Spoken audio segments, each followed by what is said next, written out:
abantu bamulindiridde nga bolaba. Right now His Excellency az'okunoonyezaako munnakibiina kya NUP. His Excellency Kyagulanyi Robert Ssentamu saawa eno atuuse mu bitundu by'e Dokolo ng'agenza okunoonyezaako munnakibiina kya National Unity Platform bwe bateekamu obwesige okukwata bendera ye NUP ku kifo eky'okujjuza omubaka omukyalo owa Dokolo. Olwaleero agambye kayeesi tulagenda mu campaigningire gye buvuddeko twalabyeko Maama Lina Zedriga nga yabadde mu bitundu byeyo era abantu b'e Dokolo baayanukudde mu bungi ne babeerawo. N'olwaleero His Excellency Kyagulanyi Robert Ssentamu bwe yeesitudde era obalaba nti abantu bajjumbidde balaga nti baagala omukulembeze waabwe, balaga nti baagala enkyukakyuka. NUP weeri we wabeera enkyukakyuka era kyova olaba nti abantu bajjumbira mu bungi kubanga bakimanyi nti ye pate egenda okubajja mu nkola ey'obwannakyemalira ekyuse eggwanga lya Uganda. Bwe batyo okulonda kugenda kubeera ndooza ku Lwakubiri olwa wiiki eno yennyini gye tutandise. Kyova olaba nti omukulembeze Kyagulanyi Robert Ssentamu olwaleero yeesitudde n'agenda okukampeiningira kandidenti we gwe yalonda okukwata ebendera ye NUP.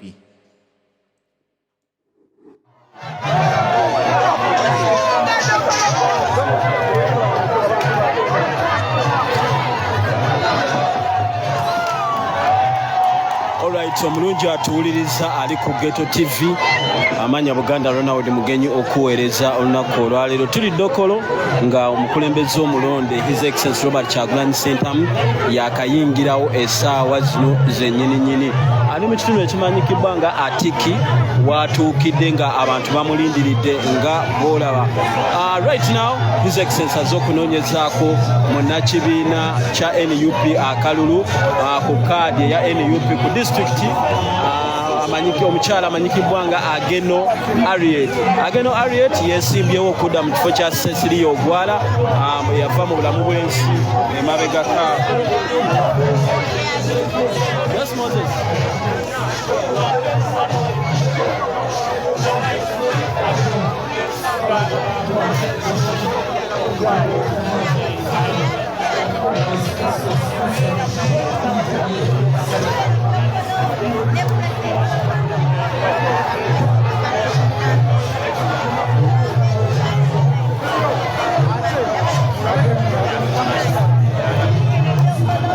Yes, Ageno Harriet nga ye mukyala eyakwatira NUP kaadi okulaba nga adda mu kifo kya Cecilia Ogwala okuvuganya okw'amaanyi kuli w'omukyala ono Ageno owa FDC owa UPC saako ne wa NRM. So President ayingidde mu kitundu kino olunaku olwaleero eky'Eddokolo ali mu kitundu ekimanyikibwa Atikiri, yes, Atikiri essaawa zino mu ka trading center katuukiddemu.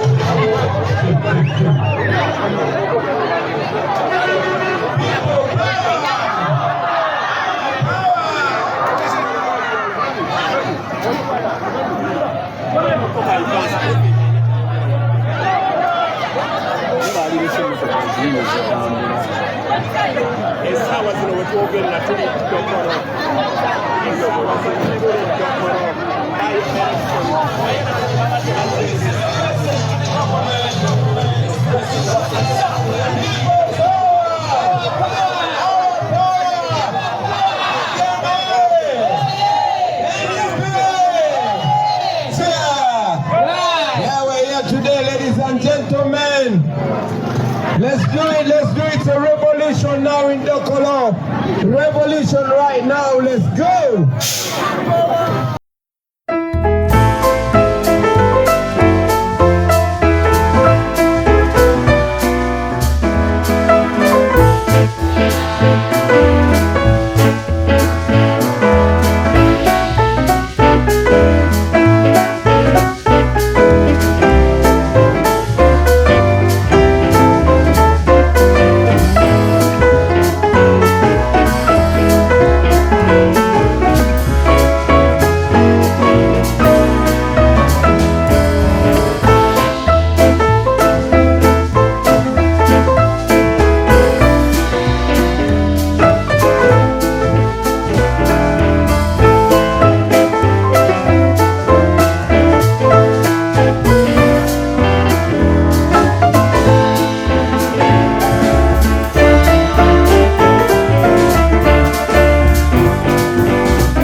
Alright, mukadde wange ali kuno ampuliriza oba nandaba. Tuli mu bitundu eby'Eddokolo ng'omukulembeze His Excellency Robert Kyagulanyi Ssentamu ayingidde okunoonyeza Munna Nup Harriet Akalulu ak'okulaba ng'ate representinga Dokolo Women MP. Omukyalo ono aba agenda kudda mu kifo ky'omubaka eyafa Cecilia Ogwala. Yes, oyinza okugamba nti obululu bungi bujje bubbibwa mu bitundu ebyenjawulo, naye His Excellency Robert Kyagulanyi Ssentamu azza kugamba nti bino babikola kutumala mu maanyi, so tetujja kuggwamu maanyi, tukyagenda maaso n'okuweereza saako n'okukola. Yembeera eno eri Eddokolo. Eno no tuli munda, si mu kibuga wakati, tuli munda akyakuba bu simple alleys. Simple alleys zino zibeera za door to door oba town trading center ku trading center ku trading center.